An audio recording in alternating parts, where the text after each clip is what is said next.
episode of Stories with the Devil. I'm your host, Blue Devil, and today I got a very special guest that goes by the name of Ciscoe. Go ahead and introduce yourself. What's up? I'm Ciscoe from that Big L. All right, so check this out. I heard that today you're here to tell us a story of when you got gunned down and shot 3 times. Yeah, am I correct? Yes, you are.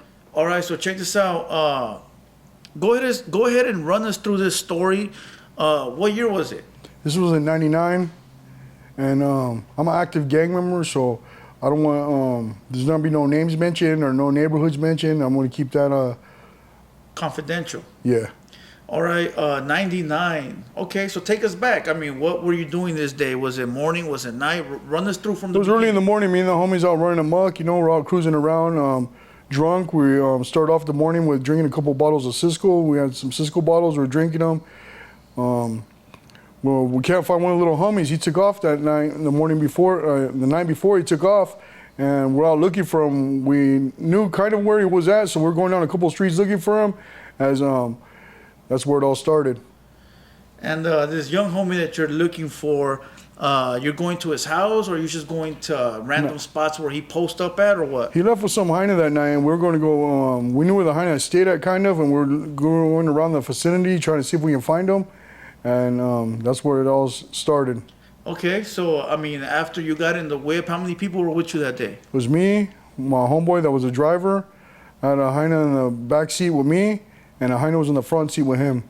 Okay, and you guys went looking around for this young homie, but instead found trouble. So run me through that when you guys got in the whip and what you guys went to go do. Well, we had a Cadillac, one of those old Cadillacs, and it was like we were just out dipping the streets, and when we're out dipping the streets, looking for the little homie, we ended up bumping into a dude, just regular pedestrian playing basketball outside, wearing like a striped shirt, little fade. Didn't look like a gang member at all. You know, we're going down the street, but he starts throwing some dirty looks at us. And the driver of the car, he wasn't appreciating that shit one bit. So he like looked at him like, "Whoa, what the fuck you looking at?" And that fool goes, "What?" Like grabbed his basketball, threw it to the pad. He starts walking towards him, walking towards the vehicle. And I see him like he had like a little hat, and he was holding the hat like to his waist. And that's where he started pulling the gun out. And I seen the gun when he started pulling it out. So I tell the driver, "Hey, homie, this fool's strapped, dog." And we weren't strapped at the time. So he looks at me and goes, "Man, fuck this fool," and just puts the car in park, starts trying to jump out on him, you know. And the fool walks up to the vehicle, and he looks at me, and he just points the gun in the back window while I'm in the back seat, like right in my face, and just tells me, "Hey, tell me where you're from one more time." So he didn't ask you anything up to this point? He didn't throw up no gang signs or nothing? Nothing. So he just walked straight up to you guys. You guys were obviously mad dogging each other. No gang signs. So he just walks up to the back seat and says, "What to you?" He says, "Tell me where you're from one more time," and he puts the gun in the back window of the car while I'm sitting in the back seat, so it's right in my face, you know. And what happens after that? So then, of course, I tell him where I'm from, and as I tell him where I'm from, this fool just starts firing. Damn, where did he hit you? Well, he fired probably like all 16 rounds that were in his clip, and it seemed like it, you know. He shot the car a few times where the solid bumper that was solid metal had little nipples in it from the bullets hitting it, and one of them went through the trunk and went through the trunk, through the back, hit me in the back, right in the spine. The other one hit me in the arm, and the first shot that he shot had got me dead in the face because I was looking dead at him, and he just pulled the trigger right, hit me dead in the temple. Damn, nobody else in the car got hit? Nobody else in the car got hit. Everyone got down, you know, and the hyena was in the back seat. She got down. I tried to get down, but she was taking up all the room, you know. She could have got up, took maybe 1 or 2 of the shots for me, you know, but she wasn't going that route. So after this guy unloads his rounds at the vehicle and hits you 3 times, do you recall what this guy did, whether he ran away or whether he, you know? I wasn't paying too much attention because the girl that was sitting in the front seat, she jumped out of the vehicle at the time and started running the first house she seen on the side of the road. She just ran straight in the fucking house. I ran straight in there. Kind of hesitated us up a little bit from us peeling out because this was just dumping. I mean, he shot, all 4 of our tires were shot out. I mean, he was just letting us have it all the way down the street, you know? So as we hit the corner, the homie's car was, he looks at me and goes, hey, dog, fuck that shit. Let's go back. Yeah, let's go back. We weren't even strapped or nothing. He wants to go back, and I'm right there like, at first I didn't know that I was hit because I didn't feel it when I got hit. So I look at the girl that was in the back seat and I tell her, am I hit? Am I hit in the face? Am I hit in the face? She tells me no, you know. So I look at myself and I go, oh, thank God. Like kind of wipe my hand down my face like this. And as I did, I looked and it was all bloody. And I looked at her, she started screaming and shit, and fucking, I was hit in the face. I knew that. I didn't know about my back or my arm. I didn't have no clue about those ones. But I knew my face was shot, and I knew that, I thought the bullet was lodged inside my brain or something, that I was about to die at any second, you know? So I'm like, hey, homie, give me the hospital, dog. So as you guys are taking off, this guy was still unloading, I guess, and the homeboy that was driving wanted to go back, but instead you guys are headed towards the hospital. Did you make it to the hospital? We didn't make it to the hospital. The first cop we seen that had someone pulled over, I told him, hey, just drop me off with them, eh? Drop me off with the cop and you guys get out of here. And he's like, I'm not gonna leave you, dog, I'm not gonna leave you. And I go, just go ahead. And I jumped out the car, started running towards the cop, and when I just collapsed. Like, bam, I just collapsed on the floor, and the cop had someone pulled over. He just told him, go, get out of here, get out of here. And he ran up to me and started trying to help me out. As just my luck, he knew who I was. He already knew me from putting in work out in the streets. He knew my name. And he started calling other deputies down there to come look at me on the floor while I was all shot up. That's a bad thing, right? Because he knows who you are. So did he want to help you, or did he just help you? Well, they were laughing at me. The cops were laughing at me.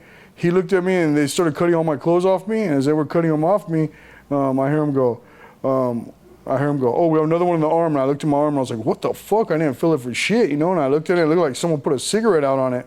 And as they rolled me over, I heard him say, leave him alone, don't move him. And then I hear him go to the side and go, yeah, he's got another one dead center in the spine, no exit wound, bruising on the stomach. My patient's gonna be dead or paralyzed. Wow, that must have been terrifying to listen. Was it? What were you thinking at that point in time? Well, all I remember is my grandma back in the days telling me that if you die, before you die, that if you ask for forgiveness, that you'll go to heaven, you know. So when I was there, I thought it was my time already. So when I'm getting put in the ambulance, I'm right there trying to ask for forgiveness real quick because I didn't know how long I had left. And then the guy inside, the paramedics, he tells me, bro, you're so lucky, man. You got hit right this. I worked in Crimshaw District for a long time. You got hit right in the perfect spot, man. You're going to be all right. You're going to be all right. So I like closed my eyes and I was like, thank God, you know. And I was like, just closing my eyes, like, thank God. And all of a sudden he goes, hey, bro, open your eyes. I don't want to lose you. I don't want to lose you. And then I was like, what the fuck? He was just telling me that to calm me down. So did you see the infamous white tunnel or your life flash before your eyes? Well, what happened? Not at that point yet. Not at that point yet, because then I got. They took me to the hospital. They handcuffed me to the bed. They wouldn't treat me in the hospital because he said that until I tell him who did it, he ain't gonna treat me. Both my eyes were swollen like this, like baseballs, completely shut. Like I couldn't even see out of them. I had to break the pus crust off one eye just to barely peek out of it. And I'm like, look at my face, man. First shot got me dead in the face. I didn't see shit. And so eventually about a half hour later, blood's dripping through the mat on the floor all over in the hospital. And the doctor's like, we need to take him through surgery. We need to take him through surgery. And finally the cop fucking uncuffed me and they let me go through surgery.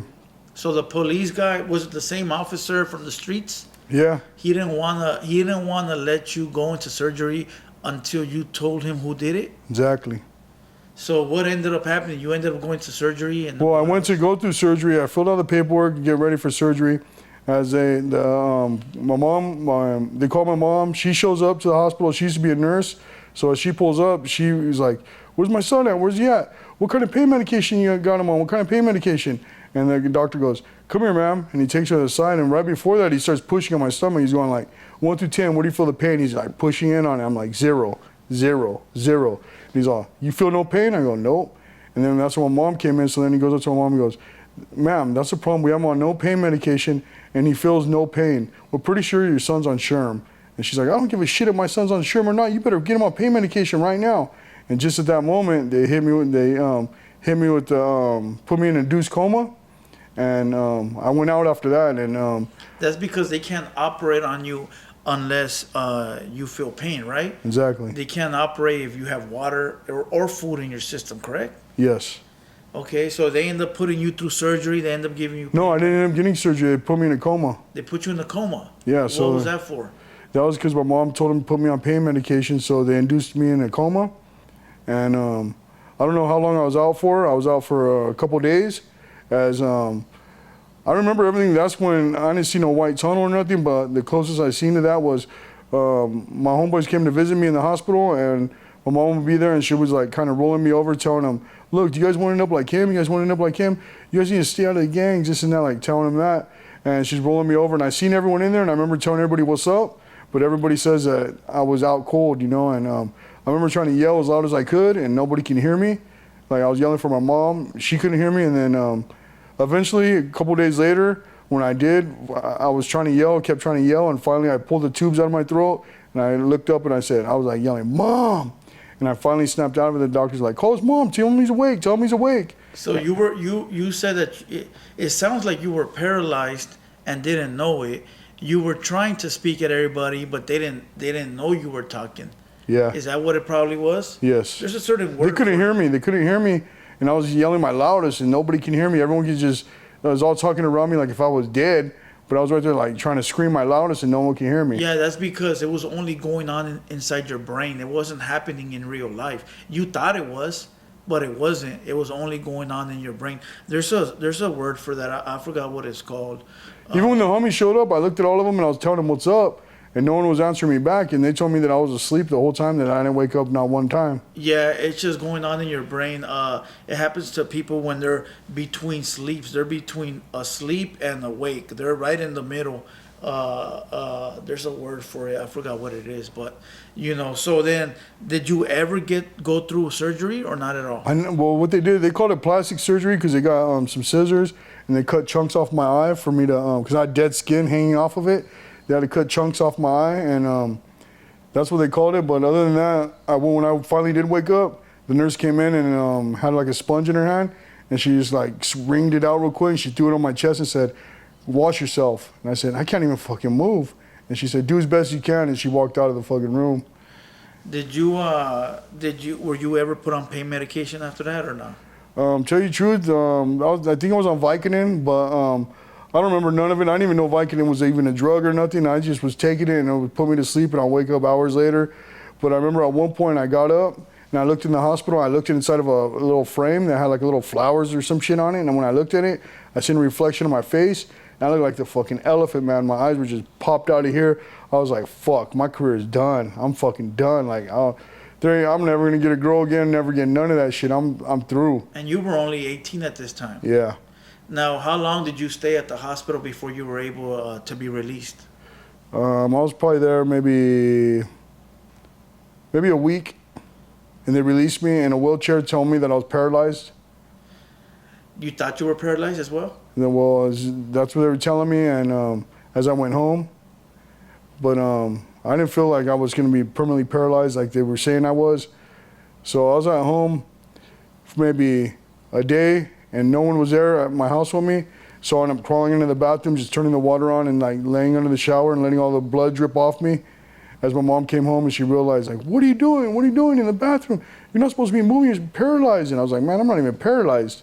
And once I realized I wasn't paralyzed, then I was still in my hospital gown, and it's time, you know, it's time for me to get back at the people that did this to me. Did the detective ever come back and try to investigate after the hospital? Matter of fact, the same day that I finally hit the streets, I was still in my hospital gown, and I went to go take care of it. And when I went to go take care of it on the way home, we ended up getting pulled over. And I'm wearing Lokes on my head because I'm trying to cover up my black eyes and shit. And as we got pulled over, the cops behind us running the plates, I was sitting passenger in the seat, and I jump out of the vehicle, and I like creep up we were in front of one of my homies' pads. So I like opened the front seat, and I jumped out, and I opened the gate, and I walked inside my homie's front yard, and I just sat there, and I looked up at the cop, and the cop was looking down the computer typing shit. He didn't even realize that I just jumped out of the car. He didn't even see me get out of it. So I'm sitting on the curb, and I see them start harassing my homeboys. They're sitting there searching them, doing all this shit, and I'm sitting right there on my homeboy's little staircase, and I'm sitting there looking at everything, and the cops didn't even see me get out the car. And then all of a sudden they go, "You guys want to end up like your homeboy Ciscoe? You guys want to end up like him? That fool, you ain't going to see him around for a long time, this and this and that." And well, sure enough, at the end, they looked at me and they said, "Hey, come here, what's your name?" And they walk up to me and they go, "What's your name?" And I tell them my name, and they look at me and they go, "What the fuck, you're back out on the streets already? Already?" And they take me to the side and they go, "Hey, we heard that, is this true that this neighborhood's the one that did this to you?" And I looked at him and I go, is that who did it? And he goes, hey, I didn't say who did that. I just said, I'm asking you. I'm telling you, if you retaliate, I'll make sure that you spend the rest of your life in prison. He's like, here's my card. You don't have to say no names. You don't have to say none. Just call me and just tell me who it is, man. They try to kill you, man. And I got the card and crumbled it up right there and like, man, I don't need your fucking card, you know? So after all this happened, how long did it take for you to gain your strength and get off that wheelchair? It took me about maybe. I'm a quick recoverer. You know, my bullet wounds. Whenever I've been hit 7 times already, and every time I get hit, I seal right back up. Like just how you see Terminator seal up when you see him get shot. My bullet wounds just heal up like that. I didn't get hit, no bones, no surgery, no nothing like that. You know, I was blessed that all my bullet wounds just seal right back up. So I was back on the streets maybe 2 or 3 weeks later. I was back out kicking with the homies, doing that same old shit. The 3 shots that hit you that night, are they still in your body? They left one still in my stomach. They left it there. They said it was a centimeter away from where Salinas got hit. That if it would have went any closer, that if they would have tried to take it out, that I would have died. Selena the singer. Yeah. Okay. Any last remarks you want to say about this? I'm just saying that you fools out there gangbanging, I'm not here to preach to you or nothing, but I'm going to let you guys know this. If you're stepping in with only 1 foot and you're only in it trying to get highness, trying to get fame, shit like that, you're in for it, you know, because, I mean, this is no game, you know. You're going to get killed doing this shit. Most likely the ones that ain't all the way in, they're the first ones to get knocked off. So if you're out there doing that shit, if you're going to be in with both feet, handle your business. I don't give a fuck, you know, do what you got to do. But you ones that are only putting 1 foot in, just trying to get the fame, better look out. You know, these bullets are coming your way. Now, one last question before we exit. The person that did this to you, did you ever find out who he was, and if he knew who you were? He didn't know who I was, but I found out who he is. And all right. With that being said, any last remarks? No, that's all I got to say. Okay, so check this out. Once again, I'm your host, Blue Devil, with the homeboy Ciscoe right here that's just told his story. This is Stories with the Devil, and we are out.